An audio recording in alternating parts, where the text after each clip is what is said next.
బాబు నాయుడు గారు అమ్మేశారు.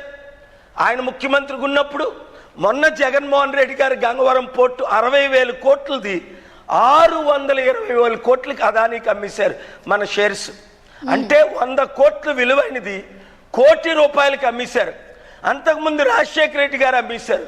ఇదా 22,000 మంది నిర్వాసితులు భూములు డొనేట్ చేస్తే జమీందారు 6,000 ఎకరాల భూమిని డొనేట్ చేస్తున్నారు కదా పాల్ గారు.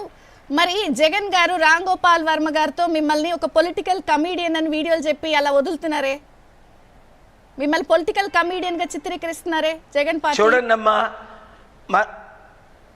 మరోసారి చెప్తున్నాను, ఆయన సిద్ధం అయిపోయారు మరలా జైలుకి వెళ్ళటానికి, మరలా ఓడిపోవటానికి, మరలా సర్వనాశనం చేయటానికి, మరలా మోదీకి తొత్తై భూస్థాపితం అవడానికి.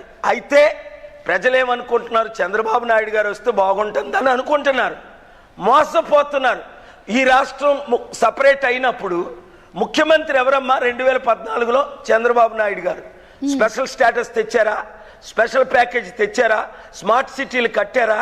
క్యాపిటల్ సిటీ కట్టారా? గంగవరం పోర్ట్ని ఆపారా? అభివృద్ధి చేశారా?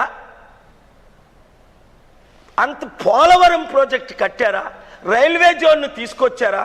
కంపెనీలు తీసుకొచ్చారా? అభివృద్ధి ఒకటేనా చేశారా? చంద్రబాబు నాయుడు గారు ముఖ్యమంత్రి ఉన్నప్పుడు 60 లక్షల నిరుద్యోగులకి కంపెనీల లెక్కలు వాళ్ళు ఏమన్నా వచ్చాయి, కియా ఇవన్నీ చూపిస్తున్నారు. ఇప్పుడు జగన్ గారు అవన్నీ ఏం చూపించట్లేదు కదా, ఓన్లీ బటన్ నొక్కుతున్నారు.